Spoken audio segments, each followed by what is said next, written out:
جال جال جال نيجي ناخد اللقطة، احنا سر الغلطة، مش هقول عالظبطة. النهارده بقى يا جماعه هكلمكم عن كل حاجه تخص كاوتش العربيه، من مقاس، تاريخ انتاج، اتجاه الفرده، العربيه ممكن تستوعب مقاس ايه، على كام العرض، الارتفاع، الفرده دي كبيره، الفرده دي صغيره، النوع ده كويس، النوع ده وحش. فخلينا نشوف مع بعض كده. نبدا مثلا بتاريخ الانتاج، تاريخ انتاج الفرده. تعالى معايا كده قرب. تاريخ انتاج الفرده، اي فرده في الدنيا ليها تاريخ انتاج. تاريخ انتاج يعني الفرده اتصنعت او اتعملت فيه. الفرده دي مثلا مكتوب اهو، هتلاقي فيه مربع كده اللي انا بشاور عليه ده، بص معايا كده، المربع ده مكتوب فيه ايه؟ 6/19، بتتقري كده 6/19، مالناش دعوه بالصفر ده. 6/19 يعني الاسبوع السادس، مش الشهر السادس، الاسبوع، هي بتتحسب بالاسبوع. الاسبوع السادس سنه 2019.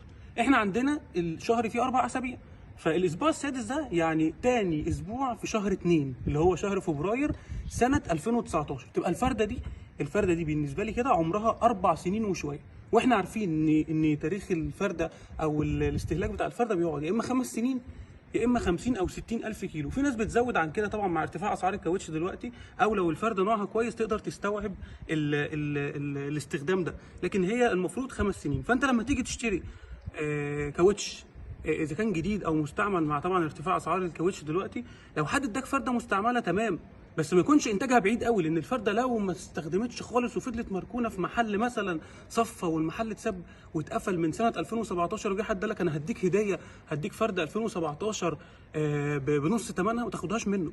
2017 واحنا مثلا هنبقى في 2024 على حسب ما انت تشوف الفيديو، او 2023، يبقى الفرده عدى عليها 7 سنين، لا الفرده ضربت، الفرده باظت. انت تحطها تلاقي الفرده دي فيها على وواطي، السلك بتاعها ضرب، الاستخدام خلاص.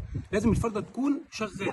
فانت ابعد حاجه توصل لها وانت بتجيب كاوتش ما تقلش عن 2019 بالنسبه ل 2024 اللي احنا فيها، او 2023 اللي احنا فيها، ما يكونش عدى عليها 5 سنين. ولو انت بتشتري جديد، تشتري فرده جديده وبتدفع رقم، الاسعار الكاوتش دلوقتي بقت غاليه قوي، فانت لو هتجيب جديد ما تقلش عن اليوم اللي انت بتشتري فيه الا 6 شهور فاتت. يعني لو انت بتشتري في شهر 6 2023 هاتها اخرك 1/23. ما يقولكش لا انا هديك سنه 2021 هو ده اللي عندي، لا ما تشتريهاش، انت بتشتري فرده جديده، يبقى لازم انتاجها يكون حديث عشان تقعد معاك ال5 سنين وما تحسش ان هي ادمت معاك. في حاجه تانية بقى، مقاس الكاوتش اهو. طبعا عشان العربيه يعني الارقام معموله بالشقلوب، ممكن نرجع بالعربيه ورا شويه لغايه اما نعدل الرقم. طيب يا جماعه، بعد ما عدلنا العربيه عشان الارقام تظهر معانا، نبص هنا كده، المقاس بتاع الفرده دي او المقاس بتاع العربيه دي 16 205 55. 16 ده مقاس الفرده نفسها، 205 55 اللي هو الارتفاع بتاع الفرده والعرض.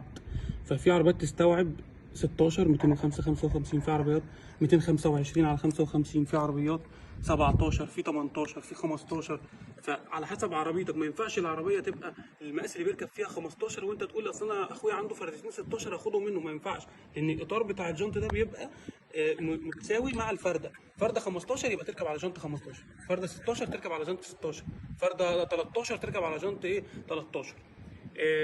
في حاجه تانية بالنسبه لانواع الكاوتش.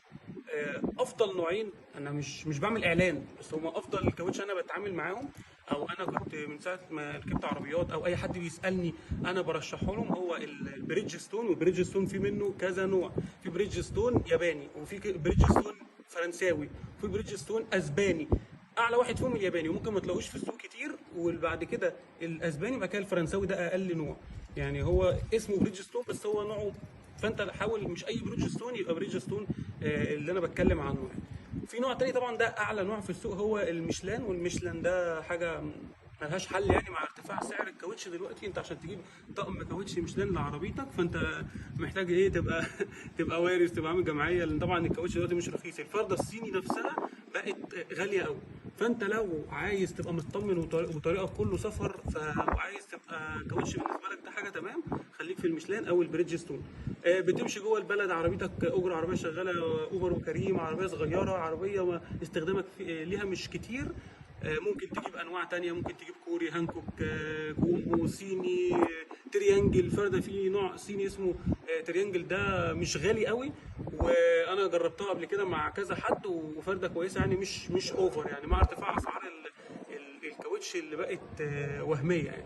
لو عجبك الفيديو اعمل لايك وشير، واستنى الفيديوهات اللي جايه، ولو ما شفتش الفيديوهات اللي فاتت اتفرج عليها، ولو عايز تسالني على اي حاجه تخص الكاوتش اسالني في الكومنتات وانا هرد عليك على طول. معلش نسيت اقول حاجه، في انواع في الكاوتش معينه بيبقى ليها اتجاه. يعني ايه اتجاه؟ الفرده قدامك بتبقى هي اتجاهها، يعني الفرده قدامك فرده كاوتش عاديه بس بيبقى ليها اتجاه معين، يعني ما ينفعش الفرده تركب هي يمين تركب شمال او شمال تركب يمين. المعلومه دي ما حدش يعرفها غير بتوع الكاوتش او الناس اللي هم يعني مغوطين قوي في موضوع العربيات وبقى لهم زمن بيركبوا عربيات، يعرفوا ان في انواع معينه بيبقى الكاوتش ليه اتجاه. لو الفرده ركبت في الفرده الشمال دي ركبت في اليمين، او الفرده اليمين دي ركبت في الشمال، هتلاقي العربيه مش ماشيه مظبوطه. الفرده بيبقى معموله اتجاه، بيبقى ليها سهم كده وبيبقى ليها شويه حاجات، بس هي مش موجوده في الفرده اللي معايا دي، عشان كده مش عارف اقولها لكم. فانت ممكن لو جبت طقم وسالت بتاع الكاوتش عليه يقول لك الطقم اللي انت جايبه ده بيبقى فيه اتجاهات، فما ينفعش الفرده دي تركب مكان دي